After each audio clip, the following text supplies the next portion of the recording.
Ideal mesmo para o mundo atual seria fazer o ensino médio junto com o curso técnico, certo? É no Senac que o aluno tem autonomia de verdade, formação cidadã, foco na diversidade, preparação para o Enem, material didático sem taxas e muito mais. Na real, tem tudo que você precisa para se sentir preparado para a vida. Seja para entrar no mundo do trabalho ou te ajudar a decidir o que fazer na faculdade. Quer saber? Senac. Vem comigo! Acesse sp.senac.br/ensino-médio-técnico. Ladies and gentlemen, boys and girls, welcome. It is Eric Erickson here across the United States of America. I am delighted to have you with me on this, the real Independence Day. For those of you who celebrate, today is actually Independence Day. I know you're waiting 2 more days to put on your American flag, boxer briefs, fire up fireworks in your house, and drink preferably not Bud Light. You're waiting 2 more days. You're gonna not watch what's his name beat the Joey Chestnut beat the world record for eating hot dogs because he's decided to partner with a vegan fake hot dog company and is disqualified. But you are going to watch mind-numbed entertainment on the 4th of July, and you're going to pop a lot of fireworks if you're a decent American. Why? Because John Adams, one of the men who formed the Committee of Three to write the Declaration of Independence, wrote to his wife about July 2nd. Now, what happened is they all got together actually on July 4th and got everything signed together. But he wrote, it ought to be solemnized with pomp and parade, with shows, games, sports, guns, bells, bonfires, and illuminations from one end of this continent to the other from this time forward forevermore. You will think me transported with enthusiasm, but I am not. This was John Adams about the 4th of July. So you should fire off guns and ring bells, have bonfires and illuminations. And illuminations was the word they used in the late 18th century for fireworks. It's what they called them. Illuminations or fireworks. Which leads me to the communists of the New York Times. Yesterday publishing a guest essay by none other than Margaret Wrinkle. I don't actually know how you say her last name, but it looks like Wrinkle to me, and given her, it probably is, because she is. And the headline, enough with the fireworks already. Seriously. Now, all you have to know about Margaret Wrinkle is that she is from Alabama, and she lives in Nashville, and she writes in the New York Times, and she's one of those people from the South, ashamed to be from the South, who writes reassuringly to the North that, you know, you're right, we are a bunch of hateful bigots down here. This is Margaret Wrinkle. There is a cottage industry. This is the thing, John Meacham, the bitter Southerner people, Margaret Wrinkle. There is a cottage industry of Southerners who write to the North to say, you're right, we are a bunch of racist, hateful bigots. We haven't evolved, and we will highlight all of the good people of the South who will be all the intersectional woke crowd that you love and let you know that we're here. It's an entire cottage industry. These people make a fortune writing for non-Southerners to tell them how awful we are in the South and how all of your prejudices are real. It really is just a bizarre thing, and she is one of the people who does this repeatedly in the New York Times. She makes money off the New York Times, telling them that the culture of the American South is as bigoted as you think it is. And of course, she's one of the people who's upset about her dog. For 15 straight years, our old dog Clark, a hound shepherd retriever mix who was born in the woods and loved the outdoors ever after, spent the 4th of July in our walk-in shower.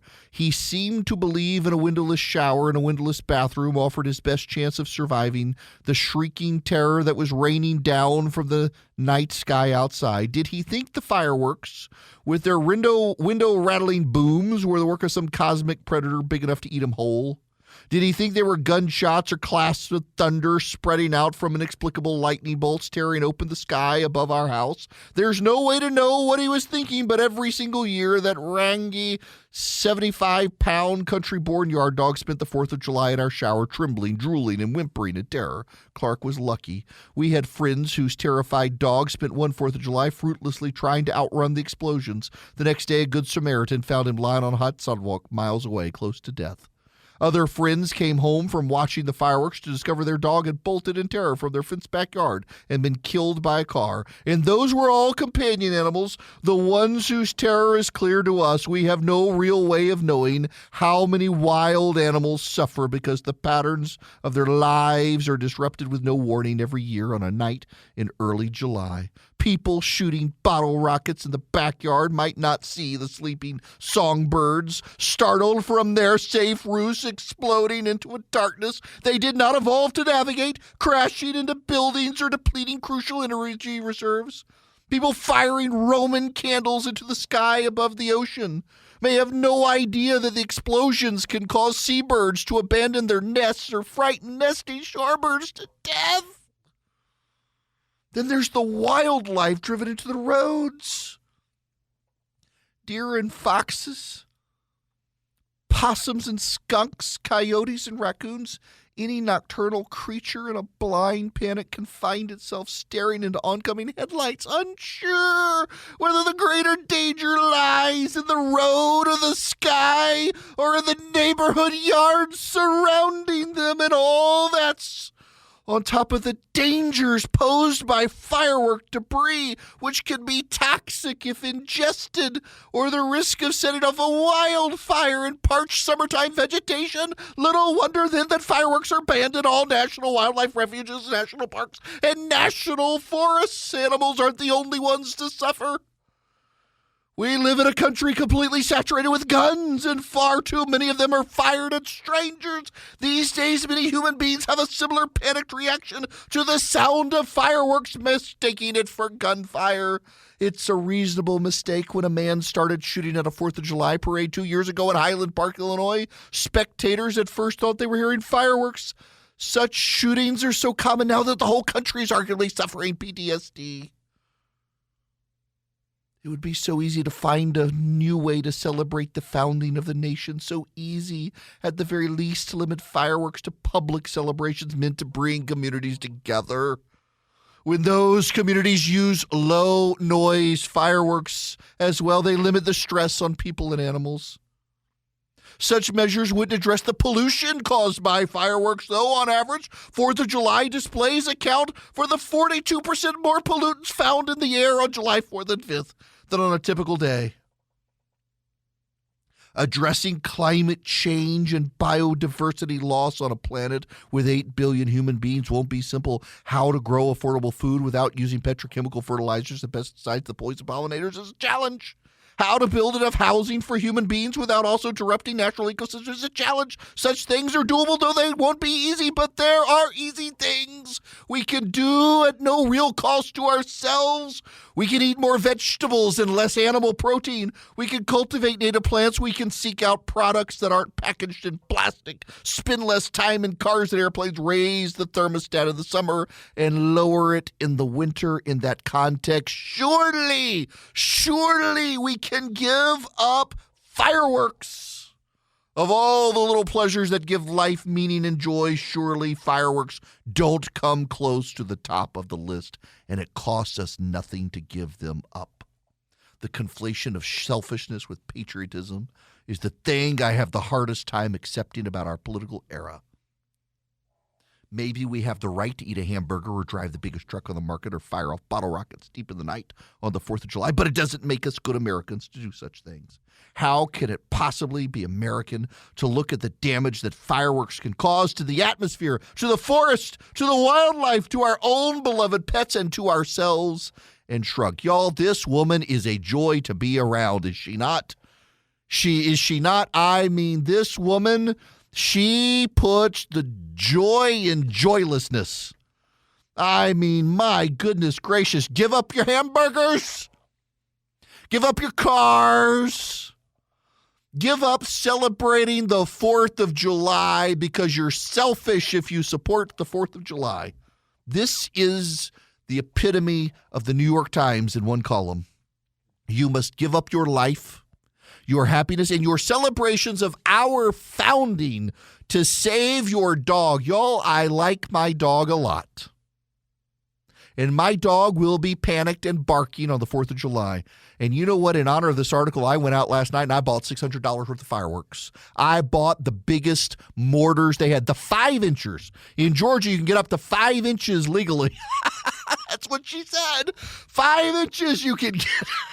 Oh my gosh, I'm going to get myself in trouble now. Nonetheless, I got the biggest mortar. I got a box. That box is called High Yield Concussion. That's what it's called. High Yield Concussion with 50 rounds in it. I got it, and I'm going to dedicate it to Margaret Wrinkle. I'm going to fire that sucker off at like 10 or 11 after the neighbor's small children go to bed, no less. I'm going to fire it off and wake them up because they should be outside celebrating the 4th of July. And we're going to eat hamburgers to celebrate Margaret Wrinkle. We're going to put the joy where she finds joyless. Is this true of a apologetic, I'm so sorry I live in the South person? I'm going to celebrate my 4th of July the way John Adams wanted, with guns and fireworks and bells and flags and parades. I'm going to celebrate it. Why? Because unlike this woman who finds misery in the luxuries of life, I'm proud to be an American where at least I know I'm free. And where I know my president can send SEAL Team 6 and assassinate his political opponents, is it not just the greatest country ever? Oh my gosh, these people are in a meltdown. She wants us to give up fireworks, something that the founders of this country believe we're good. Of course, she writes for an institution that believes this country was founded to protect slavery. Maybe she should give up wordsmithing for the New York Times and all the energy it requires to read her nonsense in the pages of the New York Times. Every year there's someone who just wants to get attention for being the most miserable person. Every year we have this. It's like the people at Christmas who come out and say, "You're celebrating the rape of Mary. Don't you know Christmas is a rapey holiday?" They literally do this every year. There's some malcontented miscreant who has to do that. And now this year in the pages of the New York Times, we got to have every crazy person with a platform come out to let you know that fireworks are bad. They hurt my dog's ears and they pollute us and they're killing us. She's got to be a joy for her grandkids. She's got adult sons. I'm assuming they might have grandkids, or boy, what a delightful grandmother she's going to be.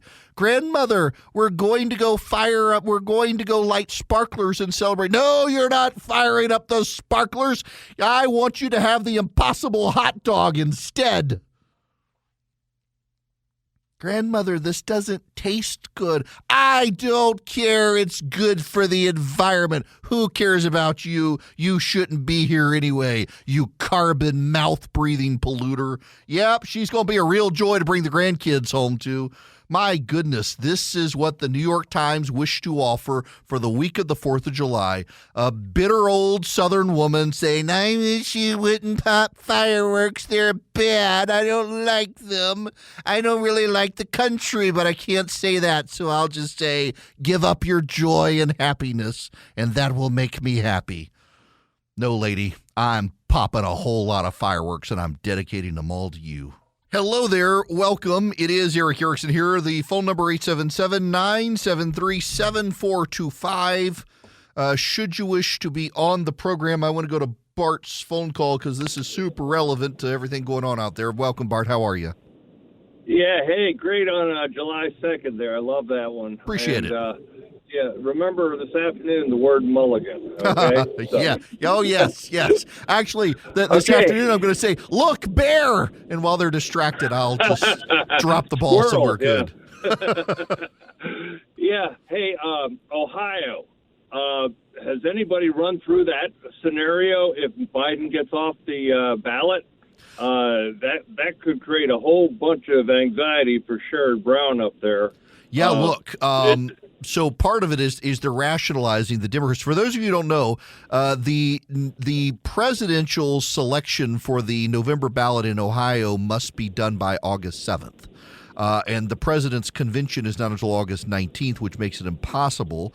What they could do is just say, well, Trump's going to win Ohio anyway, so never mind, except that's not what they're going to do because Sherrod Brown, they need him, and they're afraid that'll depress the vote. So what they're actually going to do, and people haven't figured this out, is that they're going to do an early nomination for Joe Biden. They're going to give him the nomination via a Zoom call of delegates before August 7th, and they're going to speed it up in the next couple of weeks to make it happen so they can do that. So what we're going to see for the Democratic convention is actually just going to be a formality. There's not the vote that you see is going to be a fake vote. They'll have already voted and done it. Now, they announced this. You should know this is no conspiracy that they're speeding it up, unlike what Bloomberg reported yesterday. They actually announced this a month ago that this is what they were going to do to make sure that Biden can get the nomination. The Ohio legislature was asked to move the date. They should have done it, by the way, I do think, but they chose not to. And the Democrats said, oh, this is an attack on democracy. No, actually, you knew the law going into this. I don't think they should have made it that early because they've never had it that early before, and it screws up the presidential conventions, which usually come in August and September. The reason they're happening so early is because of laws like this. But, I mean, they did what they did. It's no big deal. And so the Democrats will advance the nomination earlier, which messes up trying to push Joe Biden out of the race early as well. Now, to celebrate Independence Day and Independence Week, Hillsdale College wants to give you a free copy of the Declaration of Independence and let you watch a video celebrating the genius of Thomas Jefferson as he formed the Declaration of Independence. All you do is go to ericforhillsdale.com, E-R-I-C-K, ericforhillsdale.com. Jefferson actually was ahead of his time in articulating the vision in the Declaration of Independence that our rights come from God, not a king, that all men are created equal. He even wanted to call for the end of slavery in the Declaration of Independence, but to get Southern votes to go along with it, had to walk it back. It's brilliant. A lot of this is in the history books, and Hillsdale College wants to remind you of that history and give you a free copy of the Declaration of Independence. All of it is available at ericforhillsdale.com. ericforhillsdale.com, E-R-I-C-K. Go to ericforhillsdale.com today. Start a relationship with Hillsdale College. Get your free copy of the Declaration of Independence for yourself or someone you love. And watch the video on Thomas Jefferson and the founding of our great republic. Perfectly timed for Independence Day and Independence Week, courtesy of Hillsdale College at Eric, E-R-I-C-K, ericforhillsdale.com. Hello there. Welcome. It is Eric Erickson here, and there's some breaking news you need to know about. A confidential polling memo circulated among anxious Democrats is confirming their worst fears. This is from Peter Hamby, who's pretty plugged into politics. President Biden's support has started to tumble in key election battlegrounds in the wake of his disastrous debate performance in Atlanta, and Biden's diminished standing is now putting previously non-competitive states like New Hampshire, Virginia, and New Mexico in play for Donald Trump. What's more, Biden has taken such a reputational hit that he is polling behind other alternatives, including Kamala Harris and Gretchen Whitmer, in a one-on-one matchup against Trump. The memo was put together after the debate by Open Labs, a progressive nonprofit that conducts polling and message testing for a constellation of Democratic groups, including the 501c4 nonprofit associated with Future Forward, the preferred super PAC for Biden's reelection campaign. So, how is this looking? Let me give you the data. Pre-debate margin in Colorado, Biden up 3. Post-debate, Biden up 1.9, a decline of 1.8%. Minnesota up from 2.4 to 0.4, a 2% decline. Maine from 2.2 to 0.2, down 2 points. New Mexico from 1.9 to negative 0.5, meaning he's lost 2.4%, and Donald Trump is now in the lead. Virginia, 1.5% to negative 0.6%, meaning a 2.1% decline. 2.3% decline in New Hampshire, putting Donald Trump in the lead. A 1.9% decline in Wisconsin, putting Donald Trump in the lead. A 1.7% decline in Nebraska, too, putting Donald Trump in the lead. A 1.8% decline in Michigan, putting Donald Trump significantly in the lead. Pennsylvania he's now down 7.3 points. Nevada down 8.8 points. Arizona down 9.7 points. Georgia down 10.1 points. North Carolina down 10.6 points. That is brutal, brutal, brutal. From the article, Open Labs is something of a black box. Their website's mostly blank. They don't seek publicity. Their client list is private, but their data-driven memos are trusted in Democratic circles and typically passed around to a small group of clients and strategists. One of those Democrats forwarded it to me, Peter Hamby. That's him writing. So in other words, for perspective right now, Donald Trump is now in the polling by Open Labs, the progressive group. In the polling, Donald Trump is now ahead in New Mexico, Virginia, New Hampshire, Wisconsin, Nebraska, too. Nebraska is a state that splits its electoral college votes between congressional districts. Michigan, Pennsylvania, Nevada, Arizona, Georgia, and North Carolina. If their polling were to be correct and the election were to be held today, Donald Trump would get 319 electoral college votes and would pick up the Senate and gain seats in the House of Representatives. That's how bad it is. There's breaking news as well from NBC News that Hunter Biden has now started taking White House meetings with his father as Hunter Biden insists Joe Biden not leave the race. Hunter Biden has joined meetings with President Joe Biden and his top aides since his father returned to the White House from Camp David on Monday evening, according to 4 people familiar with the matter. The president's son has also been talking to senior White House staff. While he is regularly at the White House residence and events, it is unusual for Hunter Biden to be in and around meetings that his father is having with his team. They said the president's aides were struck by his presence during their discussions. One of the people familiar with the matter said Hunter Biden has been closely advising his father since the family gathered this past weekend at Camp David after Thursday's debate. The person said Hunter Biden has popped into a couple of meetings and phone calls the president's had with some advisors. Another person familiar with the matter said the reaction from some senior White House staff has been, "What the hell is happening?" Hunter Biden's presence in and around his father's meetings comes amid questions about whether Joe Biden should continue his re-election campaign. NBC News has reported Hunter Biden is among the president's immediate family members, urging him to stay in the race. He's at the White House this week to celebrate the 4th of July. Of course Hunter Biden wants his dad to stay in the race. He needs his gravy train and pardon. Of course. Of course. I, friends, am deeply reassured the nation is being run by Jill Biden and a crackhead. You Democrats don't think a convicted felon should be in the White House? Guess what? A convicted felon's in the White House. Oh, my goodness. All right, to the phones we go, 877-973-7425. Sylvia, you're up next. Welcome. Hi, Eric. Am I on the air now? Yes, you are. Thank you so much, dear. I enjoy your program every day. I've never spoken on the radio, and I'm really terrified. Oh, don't be terrified. You're just talking to me. Okay, thank you, Eric. I'm an 80-year-old retired nurse, a cancer survivor for over 3 years now. And well, congratulations on being qualified to be president of the United States. Have you thought about running? Oh, heavens, no. But the reason I'm calling is that during COVID, when Joe Biden was kept in the basement for such a long period of time, and then he did win the presidency.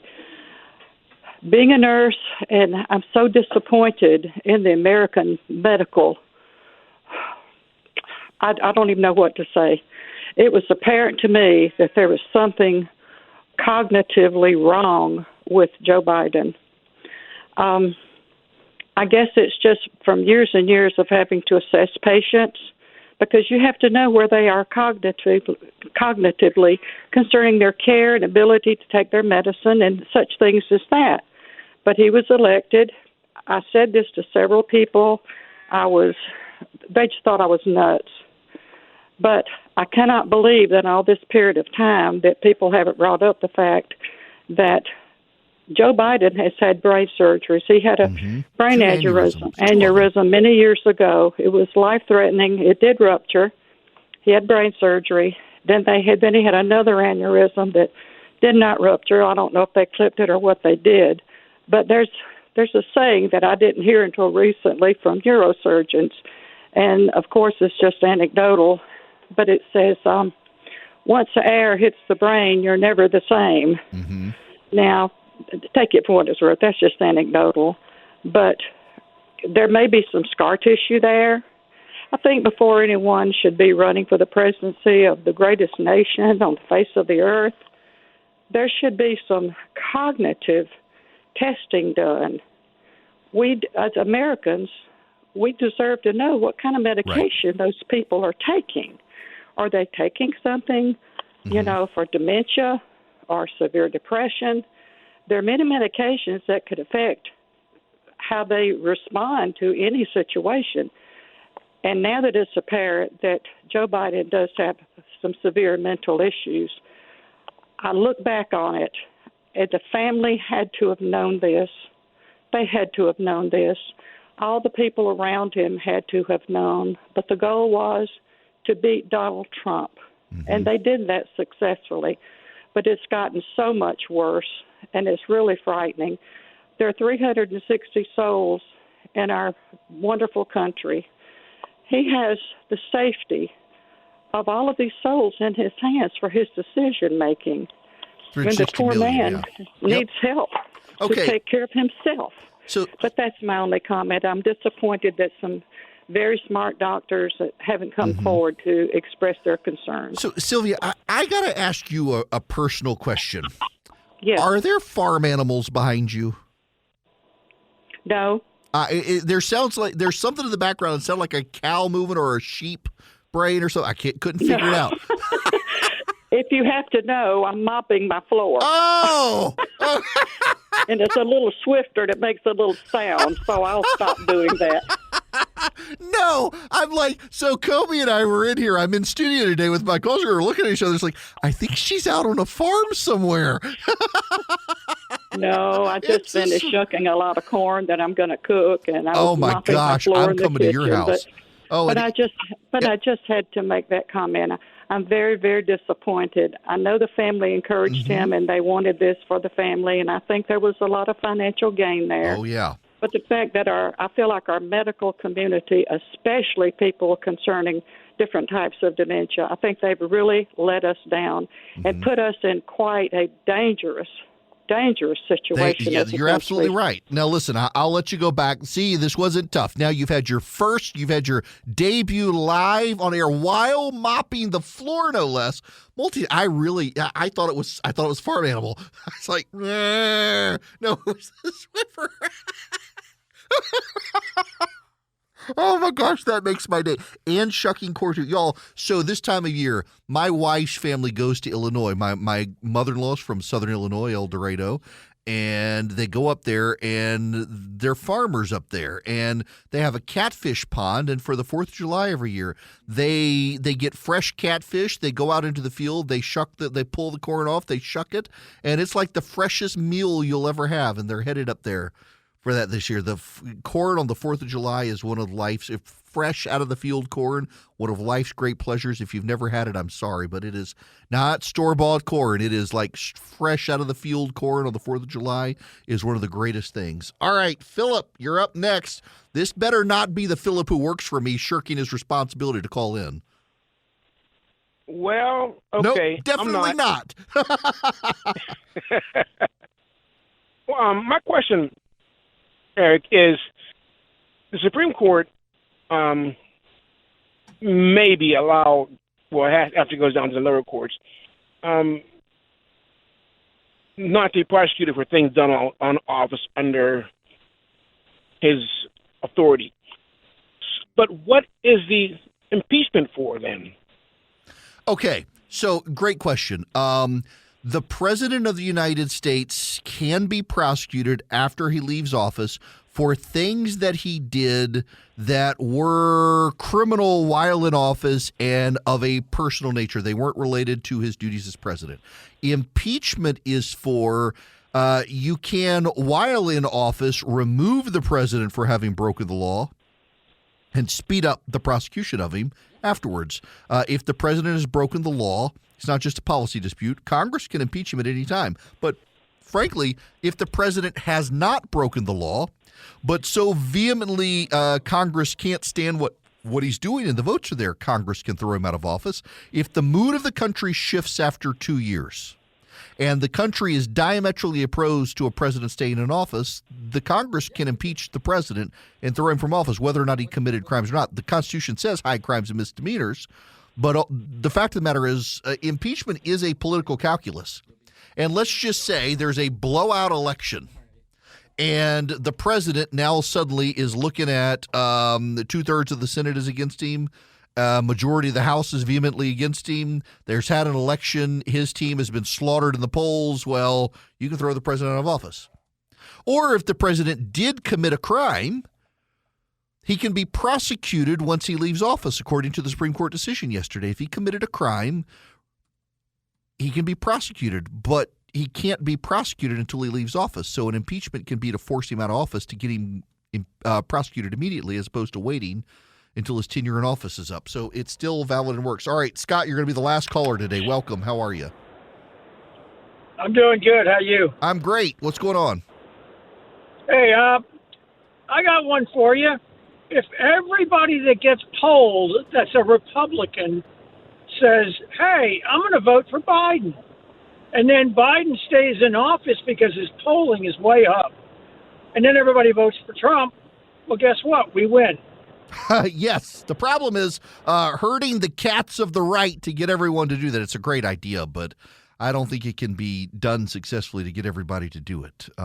So, yeah, there is that. Now, I got to tell you about Vision computers, y'all, because Vision can build you a computer that saves you time and headache. Y'all, okay, seriously, look, I know they're an advertiser, but let me explain to you why I actually love them, because I actually am a customer. They built my son a gaming PC. My son wanted a gaming PC. He was desperate for one. It is so over my head now. What's the best GPU? What do I need? How many monitors? All that. I went to Vision. We had the conversation with him. Here are the games he wants to play. Here's what his friends are starting to play.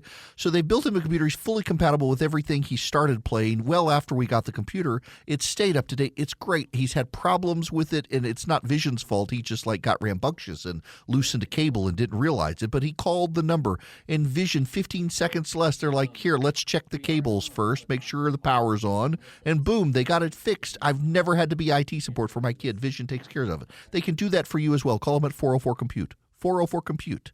Let Vision build you the computer. But let's say you've got a computer, you're not in the market for a new computer, but you need help. You need tech help. You don't know what to do.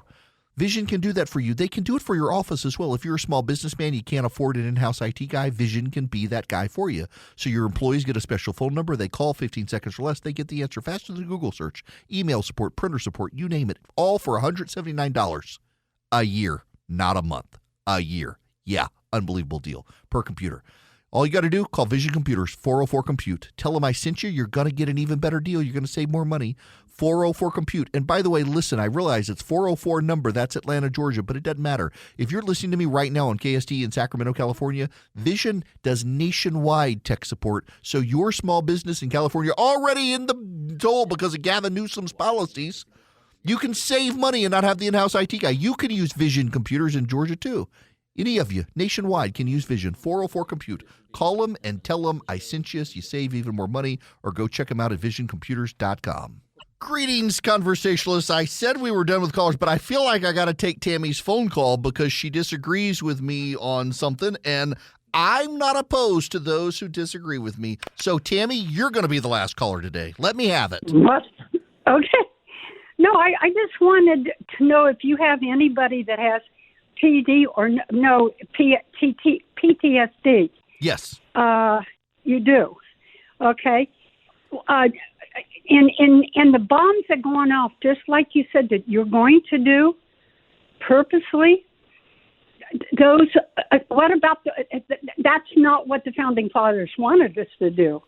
But that's they what didn't, John Adams why said not to do. Sparklers? No, sparklers, silent fireworks.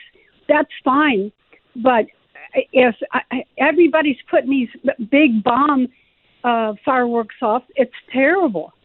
Oh, and see, I disagree with. Look, I understand that dogs, people with PTSD, they're terrible. It's terrible. But we since the founding of the country, it wasn't just sparklers. Actually, the illuminations that went up into the air and exploded, they've been around since before 1776, and it's been an American tradition. So yeah, I gotta disagree with you. I do understand there are people with PTSD, and there are dogs that don't like it. But for 200 plus years, we have as a nation shot fireworks and celebrated for New Year's, for the 4th of July. And I understand it, but I mean, what else must I give up because it might impact other people? This isn't a matter of selfishness. This is a matter of we must change our way of life to accommodate every other person's needs. I disagree with that. I don't think that's conservative. There is a principle of love your neighbor, and I get that. And I think we have to be compassionate to those who suffer. But also, it's the celebration of our Independence Day. We've shot fireworks into the air for 200 plus years to celebrate. I don't think we should give that up because of the exception made of the few. For the many to give up their celebration and joy for the few, I don't think that's right. That's an antithesis of this country where it's majority rule and democracy, and I'm going to blow up my fireworks, and I'm going to have a fantastic celebration.